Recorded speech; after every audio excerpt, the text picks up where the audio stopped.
What's up, y'all? Your boy Dabba D. Okay, nice.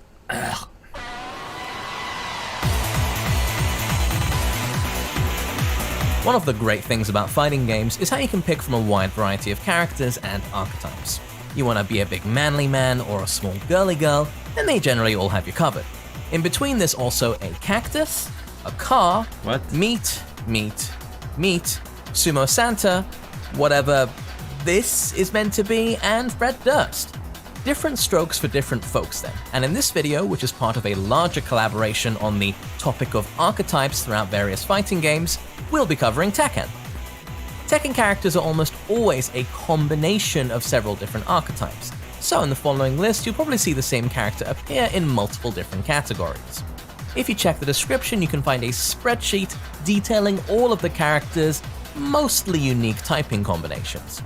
Because characters in Tekken tend to be so well-rounded now, there's a lot of overlap beyond even characters' primary, secondary, or tertiary typings, which is a trend moving towards homogenization. But that's a discussion for another day. So without further ado, let's go through Tekken archetypes.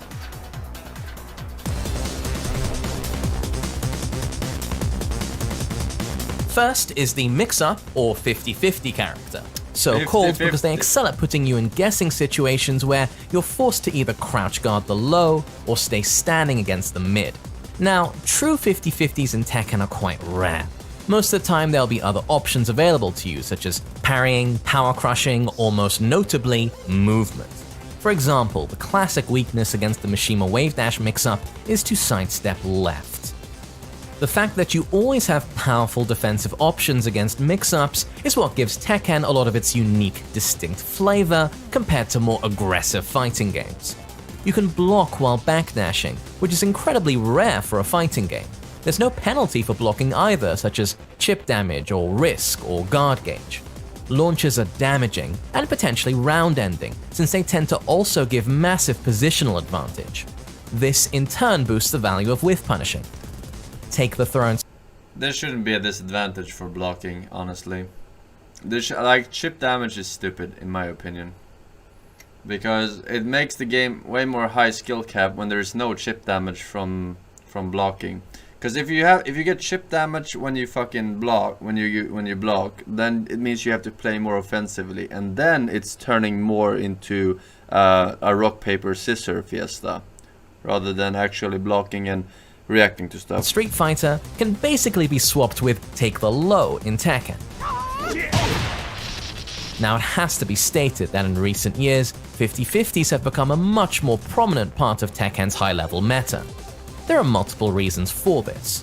Movement, both lateral and horizontal, was weakened in Tekken 7. There's only one reason for the rise of 50-50s, and that's worse players getting a better chance at beating a better player. And while Okizeme was also weakened, many more moves now result in the notorious pancake flip, basically enabling a 50-50. Moves have much bigger hitboxes and tracking in general too. New characters such as Leroy and Fakum Ram are both very mix-up focused and powerful and simple. Fakum Ram has multiple can mix-ups from fast long-range pokes, and Leroy has tools such as a tracking hell sweep. This isn't even mentioning Akuma, who, if you have the execution, can constantly put the opponent in unfavorable guessing situations.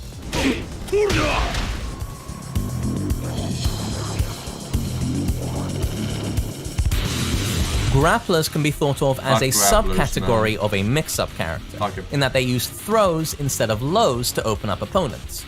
Throws are inherently quite weak at higher levels of Tekken, since it's possible to look at the arms and break accordingly on reaction. I can't see that especially shit. in Tekken 7, since the throw break window was made larger. For me, man. Online or at intermediate levels of play though, throws are still very effective. They're broken regardless, on one level, even though they can't be characterized as grapplers, characters like Jin, Nina, Dragunov, and Julia all have a full kit of throws for every arm, naturally making them harder to break. Julia in particular has the infamous Mad Axes, a bufferable throw that's faster than usual.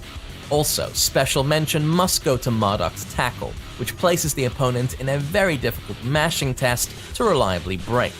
There are only 2 characters in Tekken with a truly ambiguous throw mix-up from a standing position: King and Armor King.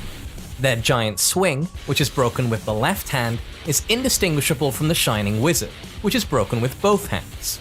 This means mixing them up is a pure guess. Also, although they're subtly different, they look very similar to double arm breaks, so you can also use throws like Muscle Buster against opponents who don't have top tier reactions.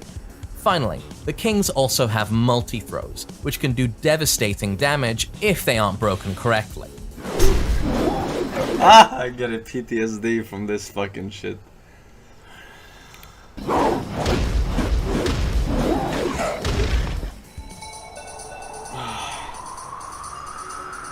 Turtle? I don't know what turtle is. A turtle tries to play defensively in order to capitalize on an aggressor's mistakes. Like Guile from Street Fighter, the prototypical turtle, they're very good at running away and putting up shields to slow the pace of a game down. Generally, they prefer to stay in the mid-range and try to score big damage either through a counter hit or a whiff punish. Yeah, that's Being me. an effective turtle requires Not really. good movement to bait whiffs from the opponent, as well as a keen awareness of ranges so they can properly halt their approach. Paul Phoenix is classically thought of as a mix-up character, but due to his incredible generic down forward 2, Kawara Goma, which leads to preposterous damage on counter hit, and strong whiff punishment with Death Fist, he can also be a very effective turtle. Alisa Boskonovic combines good movement with annoying long-range pokes and easy whiff punishment, making her well suited to defensive play. Li Chaolan is very hard to approach due to tools like Silver Heel and machine gun kicks. Very often, characters who have strong counter-hit tools like a Magic 4 or a big old boot to the crotch can also make effective turtles.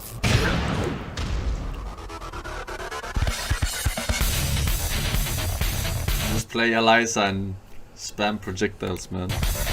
Speaking of which, a counter-hit specialist, as the name suggests, has multiple strong, generally safe moves that either give them bonus damage or a full combo on counter-hit.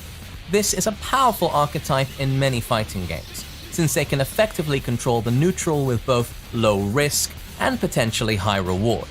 As a trade-off, they often have weaker low attacks and so struggle to make comebacks. In order to land these counter-hits though, players will need a good sense of rhythm and the ability to pick up on the opponent's timing, so they can be quite technical to play. The quintessential counter-hit character is Steve Fox. His infamous quick hook deals tremendous damage on counter-hit, and is also notorious. I know what fucking archetypes are, man. This is for you noobs, not for more. Peanut Friends, thank you for 2 years, man. 2 years already. Thank you, sir.